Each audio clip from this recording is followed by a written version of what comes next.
एक बात मैं जरूर कहना चाहूंगा, किसी को बुरी लगती है तो वो उसको अपने तरीके से देखना। मुझे फर्क नहीं पड़ता, सौरभ शेवाले को फर्क नहीं पड़ता, सोनाली जी को फर्क नहीं पड़ता, जैस्मीन जी को नहीं फर्क पड़ता, और रविंदर को फर्क नहीं पड़ता, सुप्रीत जी को फर्क नहीं पड़ता, जैसे भल्ला को फर्क नहीं पड़ेगा।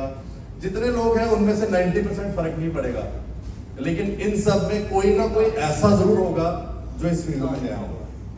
हमारी बच्ची ख्वाहिश, इस बच्ची ने अभी काम करना शुरू किया है और इतनी छोटी सी उम्र में इसने अपना प्रोडक्शन हाउस स्टार्ट किया, जो शायद मैं नहीं कर पाया। लेकिन अगर आप इस तरह के शो में किसी के मोराल को डाउन करते हो तो शायद इस बच्ची को जरूर फर्क पड़ेगा। अब वो पूरा एपिसोड देखना, वो पॉजिटिव ही होगा। अब आप बोलने दो ना, ये मैं बात ख्वाहिश की कर रहा हूँ, ठीक है। अब ऐसे ही एक वंश फूड ब्लॉगर है, बड़ा छोटा सा लड़का है, हो सकता है उसे नहीं बोलना आता होगा, हाँ, उसके मोराल को जरूर फर्क पड़ सकता है। मैं एक बात जरूर कहूंगा, ठीक है कुछ लोग अपने दिल की बात शो में आके कर देते हैं, लेकिन भाई इतनी भी मत करो कि इस छोटे से शहर में आप एक दूसरे से नजर चुरा के चले जाओ। बड़ा छोटा शहर है, हमें गांधीनगर से निकलेंगे जानीपुर पहुंचेंगे, न्यू प्लॉट से निकलेंगे परेड में पहुंचेंगे। देखो पहले ये जो शो है, मैं इसका कंसेप्ट सबको बता दूं। जब भी वो एपिसोड में आते, काफी लोग हमारे शो में नहीं आते हैं, उनको पता है शो का फॉर्मेट क्या है। सोनाली दीदी उनमें से है, आकाश भैया उनमें से है, संदीप रतन वर्मा उसमें से जो नहीं आ रहे थे काफी देर तक वो सीजन 1 पे भी इनवाइट किया, 2 में भी किया, 3 में भी किया।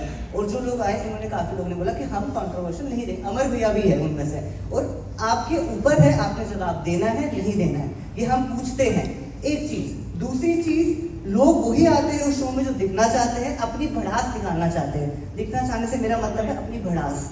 जैसे कि जिसने भी XYZ ने किसी के लिए कुछ कहा, वो अपनी भड़ास निकाल रहे हमारे उस प्लेटफॉर्म से। जैसे अगर विमल भैया ने कुछ कहा है वो उस वजह से कहा है। सेकेंडली, होमवर्क की बात जो है, मैं हमेशा बोलता हूँ सीजन 1 में हमने होमवर्क किया, सीजन 2 पे हमने किया, सीजन 3 में किया। होमवर्क से हम सीखते हैं। सीजन 1 में हमारी कितनी गलतियां थी, 2 में ठीक हुई।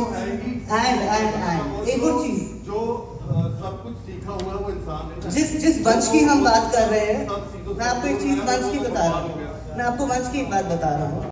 देखो, अगर आप बच्चा सिर्फ घर तक हो, मैंने भी 16 साल की उम्र में काम स्टार्ट किया था, ठीक है।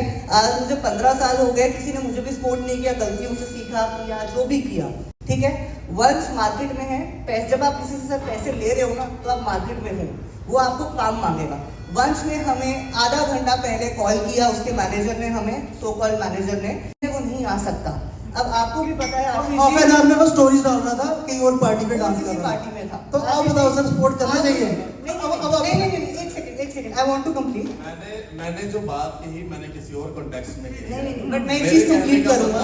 कोई आए ना आए, वो आपका शो था, उसको किस तरह से आना या नहीं आना, मैं उसमें बिल्कुल नहीं बात कर रहा। मैं सिंपल से एक बात कर रहा हूँ कि न्यू कमर्स को हमें सपोर्ट करना है। ये जो बच्ची ख्वाहिश है, मैं इसको हमेशा सपोर्ट करूंगा। छोटी बच्ची है और हमेशा सपोर्ट करूंगा। देखिए, ख्वाहिश की कोई बात हुई थी, लेकिन मैंने बेस्ट एक्ट्रेस में कुसुम टिक्कू, शमी मल्होत्रा, आप एपिसोड में देखिए, और ख्वाहिश गुप्ता का नाम लिया है। उस लेवल तक ख्वाहिश को मैंने नाम लिया है। तो ये आशीष भाई जो भी बोल रहे हैं इनडायरेक्टली, मैं ये क्लियर करूंगी कि इन्होंने वो पार्ट लगाया है जो कंट्रोवर्शियल है। कंट्रोवर्शियल बनाने की कोशिश की गई है, बट मेरा सपोर्ट नए आर्टिस्टों को जितना है, मैं अपना थिएटर ग्रुप चलाती हूँ और फ्री में बच्चों को सिखाती हूँ। स्वाद बहुत आ रहा है, ये बात कहनी पड़ेगी। और साहब, इस मकसद से आपने शो बनाया, आपका शो कामयाब हो गया। ट्रेलर नहीं, चर्चा शुरू हो गई। तो मैं देख पा रहा हूँ, अगर किसी शो की चर्चा हो रही है, उस पर बहस हो रही है, उस पर कहा जा रहा है कि ये सही है, ये गलत है, तो आप कामयाब हो गए। आप तो करना चाहते थे, वो आपने कर लिया शो के माध्यम से। लेकिन मैं एक बार फिर कहूंगा, मैं इसका हिस्सा नहीं था, मुझे समझ नहीं आ रहा, स्वाद बहुत आ रहा है और मैं स्वाद ले रहा हूँ। मुझे बहुत मजा आया और शायद यही एंटरटेनमेंट मैं काफी लोग देखना चाहेंगे। एक चीज मैं पूछना चाहूंगा, नेक्स्ट सीजन में आप बुकिंग रखे आप? मैं वो स्टफ नहीं हूँ, मुझे स्टफ करना नहीं आता। शायद आ जाए, 1 साल के बाद आ जाए, लेकिन मैं कोशिश करूँगा। मैंने आपको बुलाने की बहुत कोशिश की, पर कहीं से कॉल आता था कि वो मना कर रहे हैं।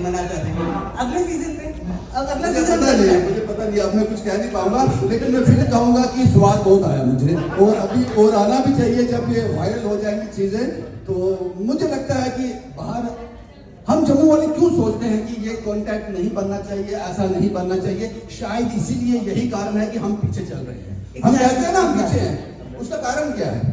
आप इसको लो ना, पॉजिटिवली लो।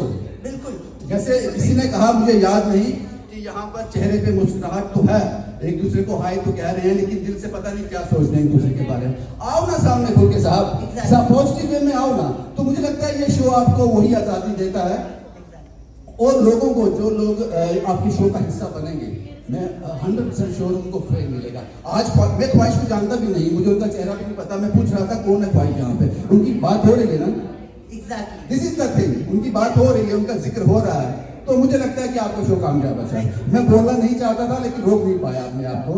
और जो जिन लोगों को आपने इनवाइट किया, यहाँ पर आशीष साहब हैं, राहुल खत्री साहब हैं, ये दिग्गज है अपनी फील्ड में बहुत। इन्होंने, आशीष साहब को मैं क्या बोलूं, अगर जब आप रुक जाते हो ना, रुक कर चलते हो, वो सबसे बड़ी बात होती है, यानी कि आपके इंजन में दम है अभी। तो आशीष साहब ने वही किया। I am so proud of you Ashish भाई।